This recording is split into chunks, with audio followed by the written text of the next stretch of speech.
A ver si ahora mejor.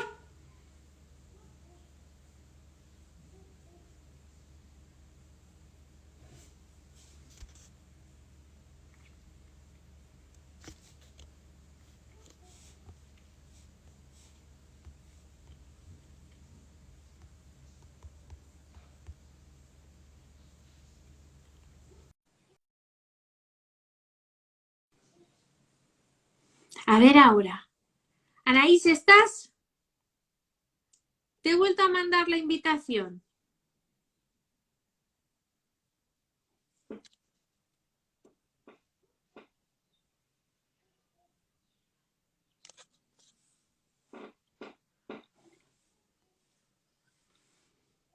A ver, Anaís, tienes que tener ya por ahí mi invitación.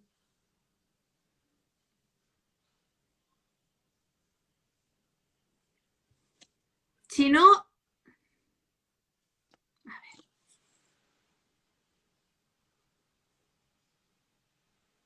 yo creo que ya.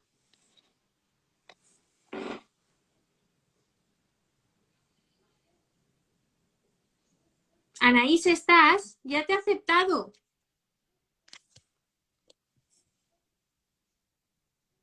Jugar crece, no, puede unirse. ¿Y por qué no puede unirse? Oye, ¿alguna de las que estáis por aquí, sabéis por qué no se puede unir? Porque me pone todas las personas, le doy a aceptar.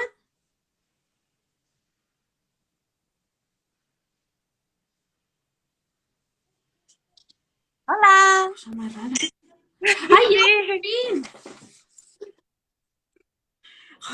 Estaba pensando, digo, madre mía, aquí hay algo raro. Aquí hay Lo he algo raro conseguido con el móvil porque que lo estaba no. intentando desde el ordenador y no me salía. Entonces, con el móvil sí que... No, con el móvil mejor siempre, porque con las funciones luego en el ordenador no son iguales. Así que bueno, venga, ya Sí, estamos. sí. Yo pensaba, ya verás, ahora no me voy a poder meter. No, bueno, algo hubiéramos hecho si no. Bueno, pues a ver, antes de nada vamos a Sí. presentarte, ¿vale? Luego sé que hay muchas mamás porque me han escrito por privado igual que si lo voy a dejar grabado, que querían tenerlo, así que nada, sí, lo van a tener grabado y ya se pondrá después, ¿vale? Entonces, Anaís tiene un perfil que es relativamente nuevo, pero la verdad que tiene un perfil muy, creo que bastante bien enfocado a la alta capacidad. ¿Y por qué? Pues porque ella es psicóloga clínica, está especializada en altas capacidades y luego además ella pertenece al grupo de trabajo del Colegio Profesional de Psicólogos de Cataluña. Entonces, en ese grupo de trabajo trabajáis especialmente con el tema de la alta capacidad, ¿no? Pues cuéntanos un poco, Anaís, qué es lo que hacéis en ese grupo. A ver, para que no pensemos que realmente las altas capacidades están olvidadas, sino que de alguna forma sí que se Bueno, trabaja en pues ellas. A en ver. el grupo de trabajo del Colegio Oficial de Psicólogos, sobre todo, pues hacen mucho trabajo de investigación. También hacemos mucho trabajo de perseguir a educación para que nos haga caso. Mucho trabajo de llamar a las escuelas para ver qué están haciendo y qué no están haciendo en cada escuela. Y luego también compartimos mucha información, casi todos somos psicólogos clínicos privados, compartimos mucha información sobre pues, evaluaciones, ¿no? Si salen test nuevos, pues cada test, ¿no? ¿Qué fiabilidad tiene? También, por ejemplo, hace poco estaban haciendo un trabajo que debe de estar a puntito de terminar sobre altas capacidades y género, que es muy interesante también porque hay muchas diferencias entre si son chicos o chicas, tanto en la evaluación como en lo que se espera después en el progreso, ¿no? Y entonces, bueno, pues hay como ¿Mm? diferentes secciones y bueno, y hay muchos intereses diferentes, ¿no? Pero en relación a las altas capacidades y es lo que estamos trabajando desde el grupo ese. Fenomenal. Y bueno, más que nada, tú también haces, como has dicho antes, tú tienes un gabinete privado y bueno, pues ahí nos vas a contar desde tu experiencia, porque tú también vives de cerca la alta capacidad. Entonces, bueno, pues vamos, si te parece, con las preguntas que me han ido enviando, que son bastantes, además, ya las has visto. Y, y lo primero de todo, porque una mamá me lo preguntaba y me decía que tiene un niño, a ver, la mayoría de las preguntas que recibimos son en torno a los 3 4 5 6 años, normalmente. Tienen que evaluar. Yo siempre considero que hay que evaluar. Sí que es verdad que, por ejemplo, cuando llegan a mi consulta, yo soy psicóloga privada, con lo cual cada sesión hay que pagarla, ¿no? Entonces, por ejemplo, cuando llegan a mi consulta una familia con un niño o una niña de 5 añitos que consideran que puede tener altas capacidades, muchas Espera, Anaís, perdona, ¿puedes dejar no el para de móvil? moverse. Porque es Sí, que te veo a ver. que Sí, sí, igual si lo así. puedes apoyar. Pues eso, que cuando Ahí, llega perfecto. un nene o nena de 5 añitos, casi siempre lo que les explico a los papás es que, bueno, que tenemos la escala Weisler es lo que mejor valora inteligencia de lo que hay ahora mismo. Entonces, la escala Ujú, Weisler acaba a los 6 años, acaba el WIPSI y a partir de los 6 se puede pasar el WISC. Entonces, el WISC es más fiable porque tiene más subescalas, etcétera, que el WIPSI. Entonces, siempre si llegan así, en plan que falta poquito para que cumplan los 6, yo les empiezo a ayudar en lo que es el tratamiento, por ejemplo, qué cosas pueden hacer con la nena, actividades de enriquecimiento, etcétera, ¿no? Y también a nivel emocional, qué cosas tienen que saber de cómo funciona una nena con altas capacidades, a nivel social, pero intento evaluar siempre a partir de los 6 si llegan a esa edad. Sí, es verdad que si llegan más pequeños los he evaluado también, ¿no? Por ejemplo, creo que la nena más pequeña que evalué era con 2,5 o así, y, y también se puede ujú. hacer, pero si llegan ahí que están casi casi a los 6, a veces vale más la pena esperarse a poderle pasar un WISC porque es más fiable y porque te da mucha más información que el WIPSI que tiene menos escalas. Ujú. ¿Qué opinas sobre la precocidad? Porque eso es una de las cosas que nos encontramos los papás muchas veces, que cuando vamos a un gabinete privado es porque ya desde el cole ya nos han dicho que no, que es muy pronto, que hasta primaria no evalúan. Entonces, claro, muchos padres necesitan primero salir de esa duda porque ya están empezando a encontrar en esos niños una conductas que les empieza a preocupar, entonces necesitan una respuesta que no pueden esperar hasta los 6 7 años, ¿no? Entonces, muchas de las respuestas que nos encontramos los padres cuando queremos evaluar por debajo de ese rango de los 6 años es, no, espérate que todavía se puede confundir con precocidad.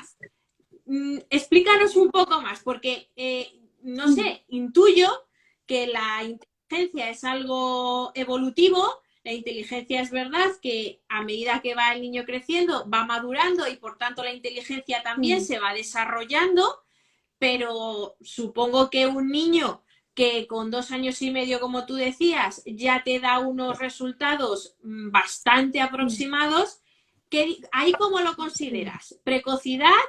¿Lo consideras como una alta capacidad? ¿Cuál Mira, es tu en punto de vista? psicología hay como unos criterios diagnósticos, igual que, por ejemplo, en medicina, ¿no? Por ejemplo, si estornuda pero no tiene afectados los pulmones, pues tendrá un resfriado, pero si estornuda pero los pulmones se ven afectados, es una pulmonía, ¿no? Entonces, dentro de la psicología, a veces los criterios diagnósticos tienen que ver con la edad. Por ejemplo, la dislexia no la puedes valorar en un niño menor de 9 años. Aunque si tú tienes un niño de 6 años que no sabe leer nada y está en el colegio, está muy frustrado y sufriendo un montón, aunque no la puedas valorar, es ético y la deberías trabajar antes, ¿no? Entonces, aquí nos encontramos un poco lo mismo. Se supone que hasta cierta edad no está del todo definida la inteligencia. Sin embargo, la inteligencia no nace como un bullet, o sea, no nace en plan como una seta cuando tienes 6 años, ¿no? Entonces, es un poco, es un poco ridículo, ¿no? Entonces, si tú desde antes ya lo ves, puedes empezar a trabajarlo antes, aunque no tengas, no le puedas poner la etiqueta, ¿no? Porque la etiqueta al final bueno, de cara a poder conseguir becas o poder conseguir que en el cole hagan las cosas que se supone que tienen que hacer, ¿no? Pero de cara a trabajar con la familia no es para nada necesaria, ¿no? Porque al final es, pues eso, es una etiqueta, te dice mucho más conocer al niño o la niña y ver qué hace, qué no hace, cómo funciona, ¿no? Cómo piensa, cómo razona, y todo eso no es la etiqueta, eso es la persona, ¿no? Y entonces eso ya lo ves desde, hay Mm. niños que desde muy pequeñitos, o sea, por ejemplo, hay niños que tienen un desarrollo del lenguaje genial y desde muy pequeños ya te explican un montón de cosas. Hay niños que a lo mejor no tienen tanto desarrollo del lenguaje, pero lo ves en otras cosas, que razonan cosas que dices, uy, esto no es habitual a esta edad, ¿no? Y entonces esas cosas ya se ven. De hecho, el 90% de los casos que etiquetamos como precocidad luego acaban siendo altas capacidades. O sea, que vaya a tener o no luego la etiqueta diagnóstica, tú ya tienes un niño con unas características que deberías atender, porque, porque no te vas a esperar a que le pongan una etiqueta para hacerle caso, porque tú lo tienes en tu casa, ¿no? Entonces es en plan de, bueno, mejor atiéndelo.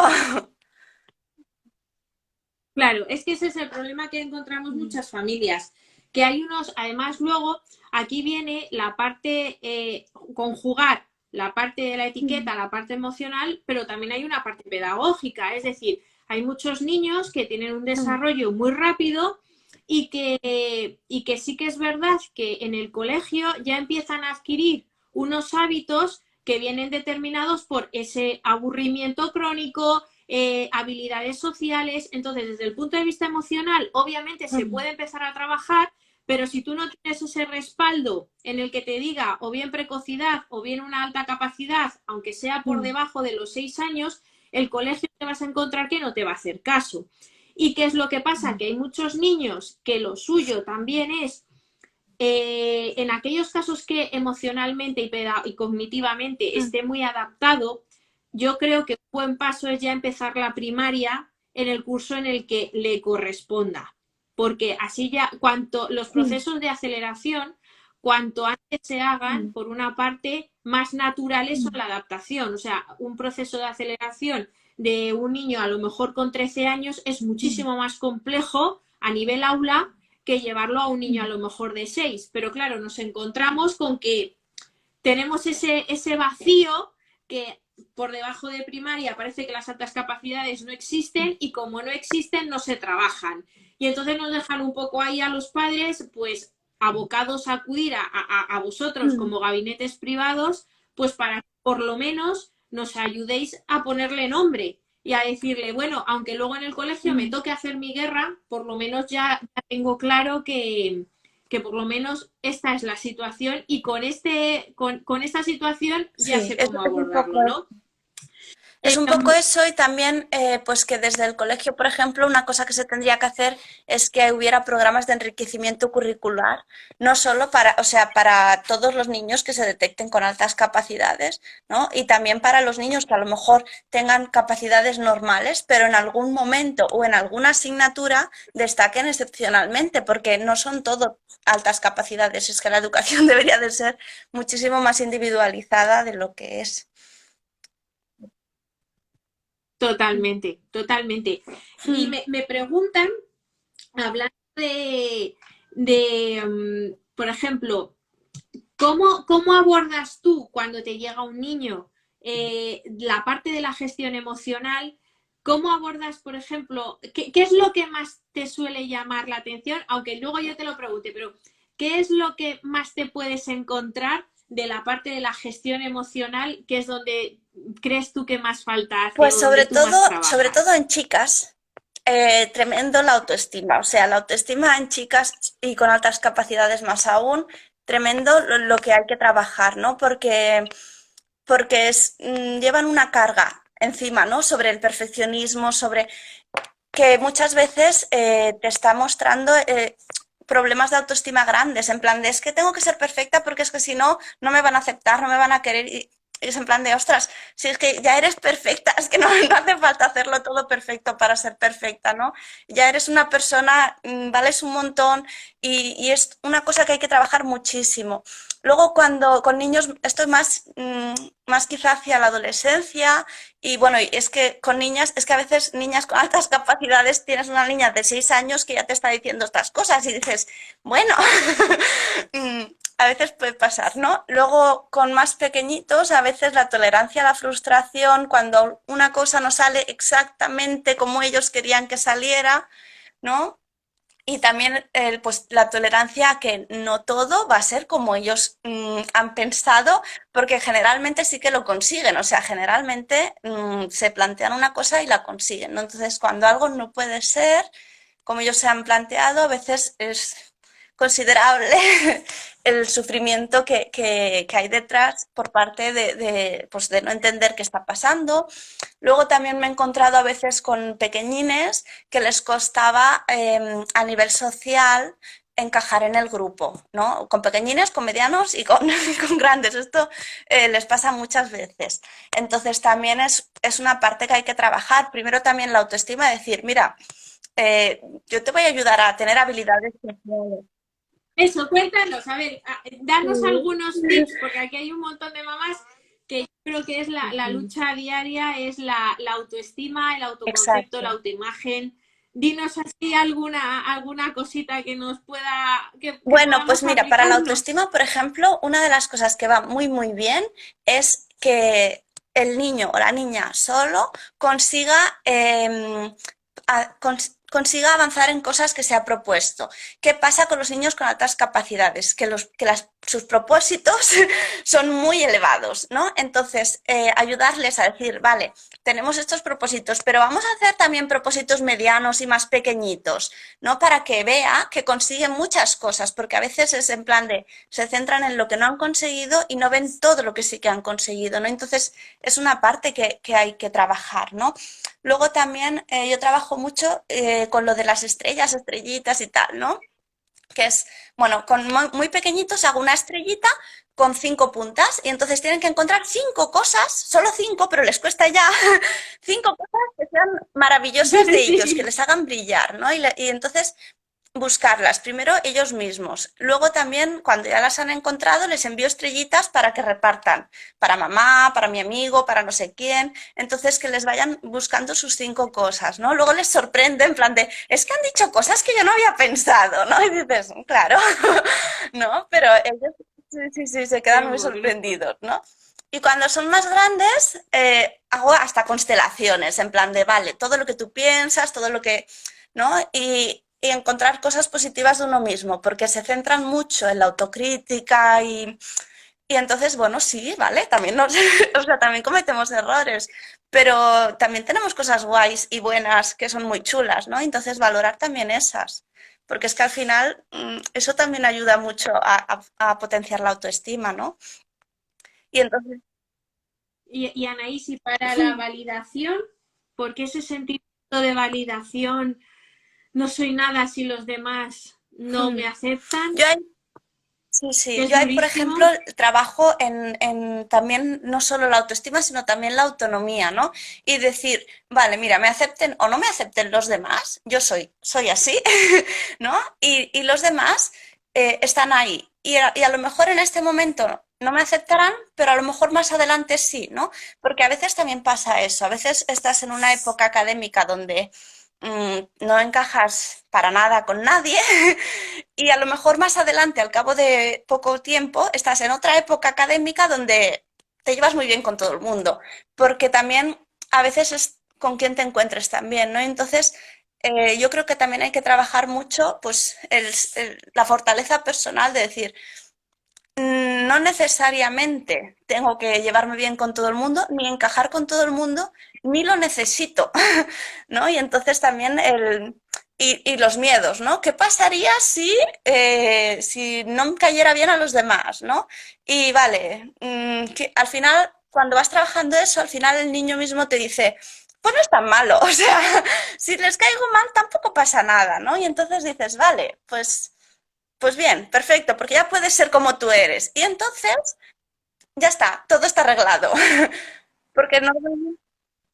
Claro, eso a mí me hace mucho pensar entre el carácter, como decías tú, el género entre niñas y niños. Yo creo que aquí sí que hay una diferencia considerable. Los niños suelen ser más disruptivos, pero las habilidades sociales pueden llegar a llevarlas mejor o peor, o sea, pueden llegar a ser más autónomos y pasar un poco más de lo que dicen los demás, incluso plantar cara.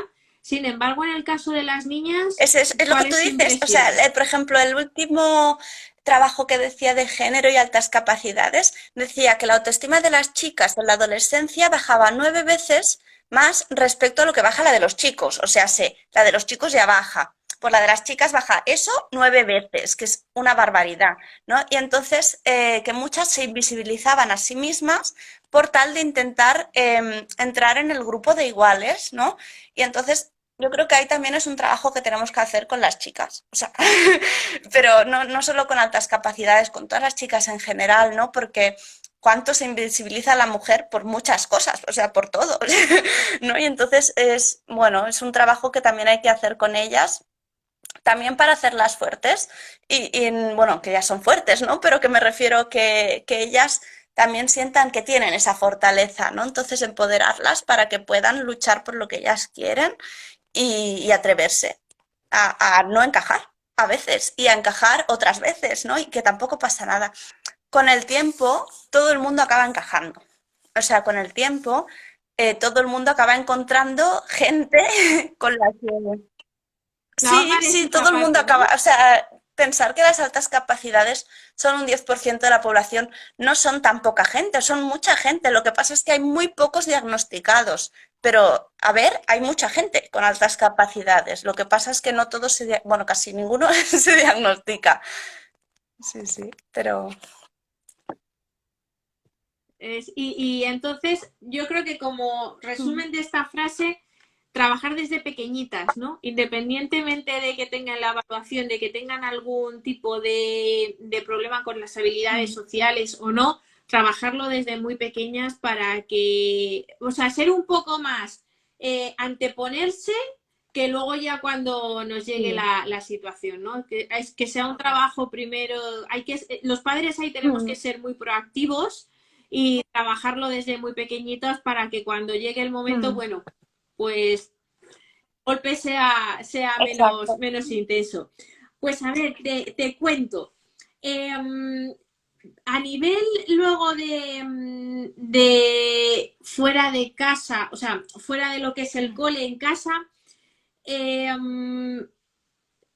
¿cómo, por ejemplo, entre hermanos, cómo afrontas esas relaciones entre hermanos, unos que puedan serlo, otros que no puedan serlo? Bueno, al ¿Cómo lo final, afrontas? las relaciones entre hermanos depende no solo de las capacidades, sino también sobre todo, del carácter entre los hermanos, ¿no?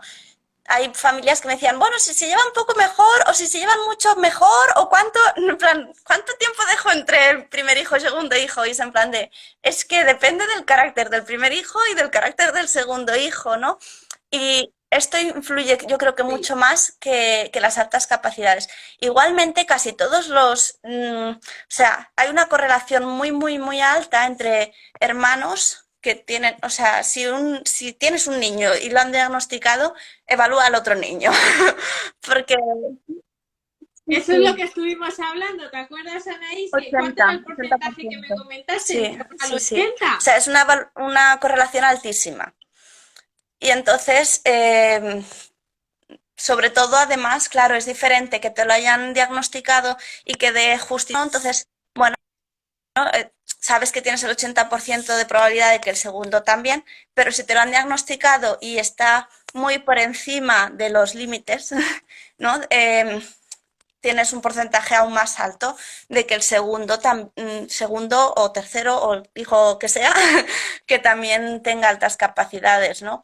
Entonces, normalmente, por ejemplo, sí que es verdad que dos hermanos con altas capacidades son como emocionalmente más intensos, pero también es verdad que casi siempre nacen en una familia con altas capacidades, o sea, que los padres ya fueron emocionalmente más intensos, que ya saben de qué va la cosa y que muchas veces entienden porque ellos han estado en esa situación, ¿no? Y entonces empatizan desde sus propios recuerdos de la infancia, ¿no? Decir, ostras, yo cuando pensaba esto, cuando me sentía así, ¿no? Y entonces, en ese sentido, yo creo que la familia tiene un poco de facilidad a la hora también de saber tratar lo que pasa con los hijos, ¿no?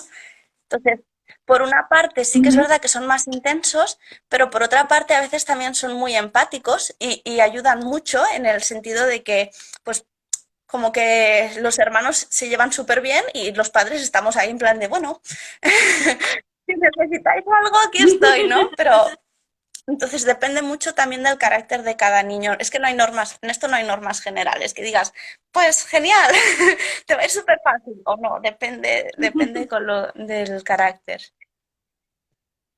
Del caso concreto y del temperamento del niño. Anaís, me preguntan en bebés, signos de Esto es muy guay. identificación en bebés. ¿En bebés de cuántos meses? ¿De súper pequeño? Me ponen de 12 a Vale, 24 pues mira, meses. por ejemplo, que diga sus primeras palabras antes de los 12 meses. Esto es extraño, ¿no? Por ejemplo, mi niña grande empezó a hablar a los 6 meses. Esto es rarísimo, ¿no? Yo se lo decía al médico, no se lo creía. Y pensaba que sí, que sí.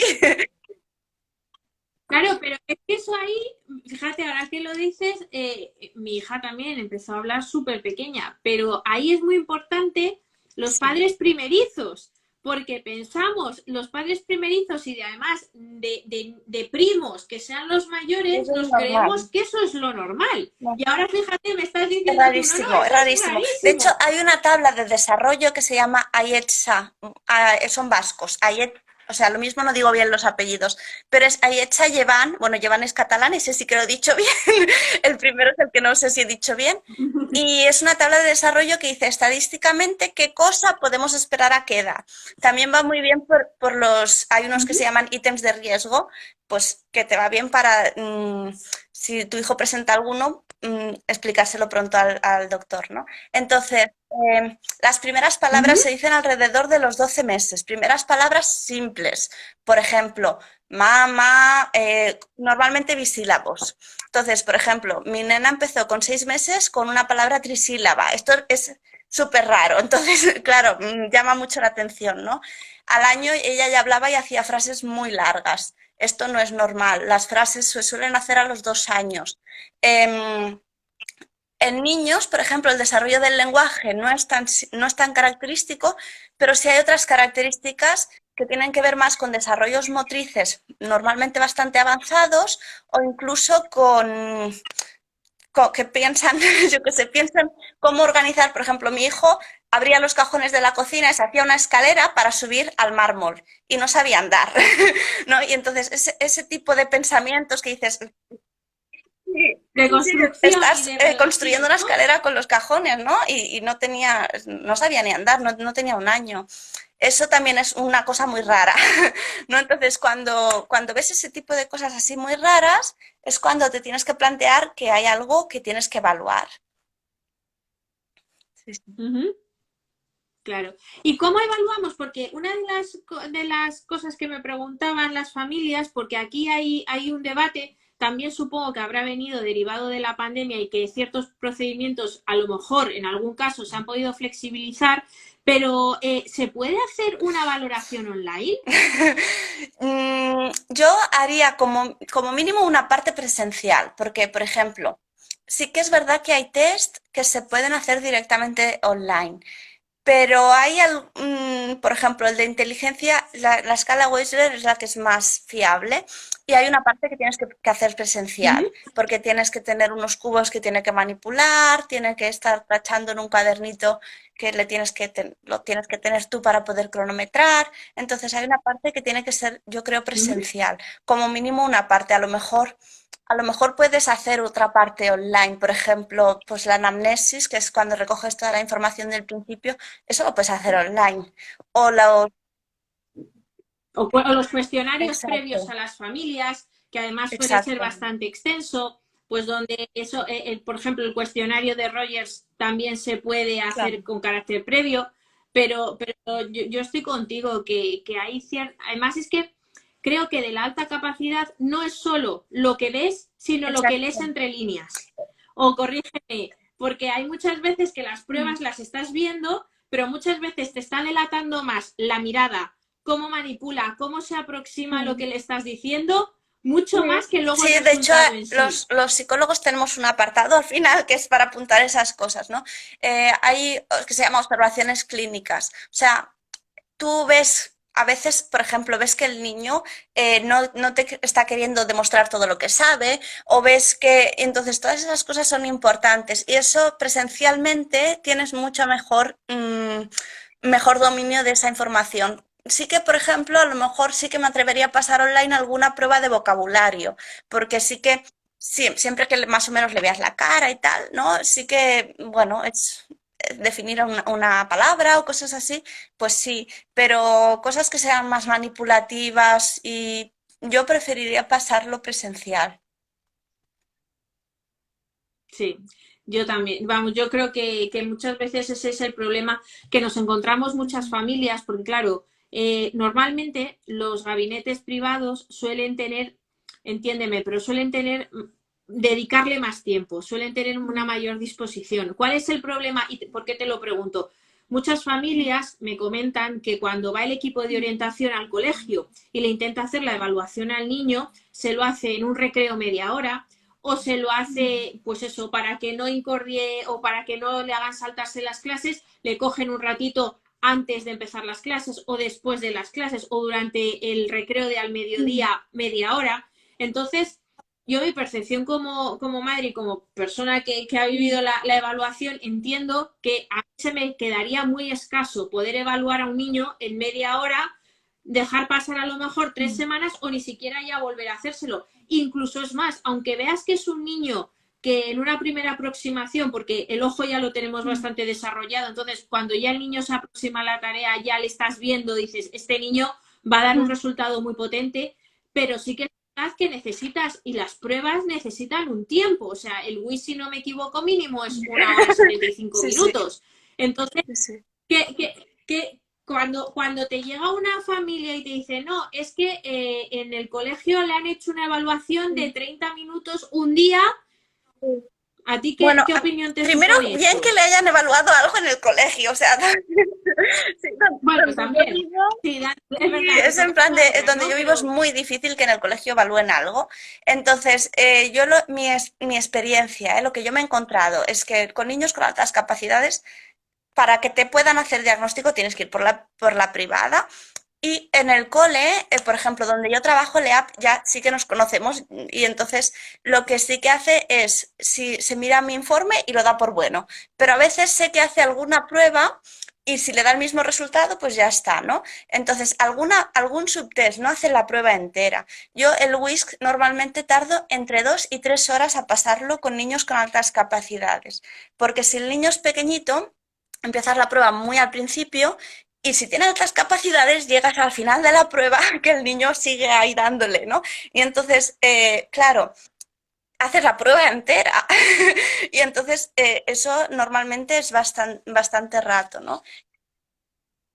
cansado y además tampoco se trata de, primero te tienes que acercar al niño, te tienes que ganar su Exacto. confianza, porque normalmente estos niños a la Claro, primera de claro. cambio no se abren, o sea, primero observan, controlan que lo tengan todo a su alrededor, más o menos Sí. esté a su gusto, y entonces es ya cuando podemos empezar Mm, a hacer algo, pero claro, sobre eso ya han pasado a lo mm, mejor 20 minutos, ¿no?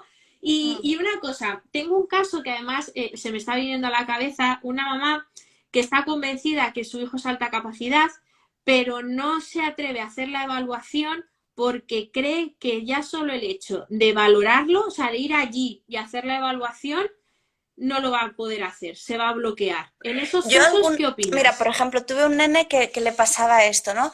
Y, y su mamá, claro, me lo trajo y me dijo, mira, Nais, hacemos lo que se pueda, ¿no? Y yo le dije, bueno, tú tranquila que ya... Entonces yo lo que hice primero fue hacerme muy amiga del niño, porque claro, si no, nada, él no quería él hacer nada. Y luego nos inventamos un juego con el que íbamos consiguiendo llaves de un tesoro pirata y tal y cual. Y bueno, fue una evaluación súper divertida porque al final encontramos el tesoro, ¿no? Y entonces cada día el niño jugaba conmigo a otras cosas, ¿no? Y me dejaba hacerle una prueba para conseguir una llave, ¿no? Y entonces, sí, sí, así, Bueno, así hay formas. conseguimos hacer toda la evaluación, ¿no? Pero sí que es verdad que es eso, ¿no? Hay que ir ganándose la confianza. Y luego, por ejemplo, también en lo de la evaluación, claro, yo a veces también tardo más porque si veo que, por ejemplo, el niño se está cansando, yo paro. Yo no sigo haciendo la evaluación porque no me sirve. O sea, si el niño está cansado, está despistado, está en un mal momento, no me va a dar un resultado que sea fiable. Entonces, mejor que pare, hacemos otra cosa, jugamos a otra cosa, nos hacemos amigos y otro día ya seguiremos cuando esté menos cansado, ¿no? Entonces, esto también, claro, si tú haces una evaluación, si tú tienes que, yo qué sé, en 2 horas tener un resultado, no puedes parar. Y entonces, al final, el niño, yo creo que acabaría Le y muy pasa cansado, factura. ¿no? Porque son pruebas que cansan un poco, o sea, son divertidas, pero tienes que pensar. Y entonces pueden ser cognitivamente, sí, Le un poco factura. cansadas. Mm. Y Anaís, muchas veces también nos encontramos con una situación que es bastante frecuente. Eh, Tienen las sospechas de que quiere, o sea, de que puede ser alta capacidad. Van al cole. En el cole les dicen, no, todavía no, vamos a esperar un poco, vamos a esperar o a los 7 años o un poco más. Las familias llegan, dicen, no, porque a nivel conducta, a nivel en casa, yo necesito tener esas herramientas, necesito saberlo antes, van al privado. El privado les hace un informe de que efectivamente el niño tiene alta capacidad. Hay muchos coles donde con ese informe, como tú has dicho, te lo reconocen y hay otros que lo toman como referencia y dicen, Vamos a bueno, ver. vamos a ver, o por lo menos en el cole, vamos a ver, ¿no? Entonces, ¿cuánto tiempo recomiendas que se espere entre una prueba y Entre que otra? le hagas la prueba, mira, por ejemplo, si la prueba es la misma, tiene que pasar más de 6 meses. No puedes repetir la misma prueba en menos de 6 meses porque hay un factor de aprendizaje, entonces no sabes si estás valorando su aprendizaje o su capacidad, ¿no? Entonces, O exacto. su memoria. Entonces, ahí hay que esperarse, ¿no? Si la prueba es diferente, no tiene por qué pasar nada de tiempo. Sí que es verdad que muchas veces no vuelven a evaluar, pero yo pienso que lo que es interesante es qué hacen con el niño. Si no vuelven a evaluar, le están haciendo las adaptaciones que tienen que hacer, le están ayudando de la manera que tienen que ayudarle. Entonces, si esa parte está cubierta, da igual que no vuelvan a evaluar porque ya está evaluado, ¿no? Si esa parte no está Ya está. cubierta, pues, ¿por qué no está cubierta, no? Entonces, yo lo que hago con mis niños es ser muy pesada. O sea, yo en los coles me conocen ya en todos porque siempre estoy pues llamando al cole, ¿no? Y a ver qué hacen, a ver qué no hacen y a ver qué ha pasado, ¿no? Y cómo evoluciona, porque a veces un niño en un momento te pide unas adaptaciones y en otro momento otras diferentes. Hay temas también, por ejemplo, que les interesan mogollón y que el niño está superpuesto y tal, y otros temas que a lo mejor el niño pues los odia y es en plan de, ¿por qué me hacen hacer esto, no? Entonces necesita cosas diferentes en cada momento, esto va cambiando porque el currículum va cambiando y porque el niño va creciendo, ¿no? Y entonces yo lo que hago es ser muy pesada y siempre estar llamando al cole y teniendo reuniones con los profes y con la parte del cole que corresponda, que a veces son solo los profes, a veces es el profe con el equipo psicopedagógico, a veces vienen los directores, o sea, depende de... Cada cole también se organiza un poco diferente en esto. Y al final yo creo que lo que más influye es el profe, o sea, el profe de ese año, si ese profe de ese año es un profe guay, entonces has triunfado, ¿no? Y entonces el niño estará bien atento, estará bien atendido, seguro que el profe se desvive. Si el profe de ese año, porque a veces te tocan profes que dicen, es que yo no creo en las altas capacidades, y es en plan de... Y yo no creo en los fantasmas, ¿no? Pero no, esto está demostrado, ¿no? Pero bueno, hay profes así, entonces tú ya sabes que ese año te toca trabajar más fuera del cole porque en el cole no van a hacer lo que le tendrían que hacer, ¿no? Entonces, bueno, eso es una parte que yo creo Ya. que seguimos luchando porque se siga trabajando, pero cuesta mucho, va muy lento. Y desde, porque aquí voy a tirar un poco de Sí. nuestra conversación, de la época en la que, porque tú a ti te viene además de una larga Sí. estirpe de altas Sí, sí. capacidades, y te digo estirpe porque son Somos varias muchísimos, generaciones o sea, mi hacia familia es atrás. muy grande, entonces sí, es muy curioso, o sea, sí, por ejemplo, eso a mí me llama mucho la atención, ¿no? Mi padre, por ejemplo, lo evaluaron en el cole, a mí no, y a mis hijos tampoco, ¿no? Entonces, en plan de, es como que, bueno, es que estamos yendo hacia atrás, ¿no? En algunas cosas, y Ahí voy. Esa es la pregunta que te quería hacer. Porque nosotros lo hemos hablado cuando me comentaste mm, esto y sí que, a ver, mi percepción es que poquito a poquito, se va mm, hablando más de este tema, pero queda muchísimo camino de sensibilización, mm, de formación y como sociedad falta sí. muchísima empatía. Pero tú como profesional y como además parte activa en que esto cambie, Pues es un poco dinos tu eso, ¿no? Y sobre opinión. todo también, yo, por ejemplo, también me hago cruces, ¿no? De a veces algunas familias que dicen, bueno, es que a lo mejor no hace falta evaluar y dices, bueno, yo creo que siempre hace falta evaluar, o sea, creo que es un derecho de la persona saber cómo, que tiene, que cómo es, ¿no? Igual que si tienes alguna cosa médica, es tu derecho saber que tienes esa cosa, ¿no? Entonces, creo que eso es fundamental, ¿no? Hay muchísimos niños que no se evalúan. También pienso que, por ejemplo, se hizo un estudio que es muy curioso, que dice que las familias casi siempre aciertan en valorar si su hijo tiene o no tiene altas capacidades, sin evaluación, ¿eh? Esto es en plan, mm, familias diagnosticadoras, pues se ve que funciona. Un Sí. radar, tenemos Y un dice radar. que los coles casi nunca aciertan, bueno, los profes casi nunca aciertan. Yo creo que esto es por falta de formación, porque si a los profes se les explicase bien lo que es y tal, creo que claro que lo podrían diagnosticar, igual que las familias diagnosticadoras, ¿no? Pero claro, tú como familia sí que buscas, cuando tu hijo tiene algo que te llama la atención, sí que buscas información, porque tú quieres darle esa respuesta a tu hijo. Y como profe, pues depende un poco también de tus características, ¿no? Que busques o no toda esa información para poder dar más respuesta a tus alumnos, ¿no? Entonces, muchas veces hay muchos profes que no aciertan en el diagnóstico porque se fijan más en, bueno, en el rendimiento académico, que no es lo mismo que las altas capacidades, ¿no? Bien. Por favor, remárcalo, por Importantísimo, favor. no es lo mismo. De hecho, muchas veces hay rendimiento bajo con altas capacidades porque los niños suelen tener problemas de motivación, bueno, es que tienen razón, es que tienen razón, ¿no? Yo tengo muchos niños que me dicen, es que Anaís, es que esto ya lo hemos hecho cada año y me vuelven a hacer lo mismo y esto es una tontería. Y dices, es que como, como te explico que tienes razón sin que, ¿no?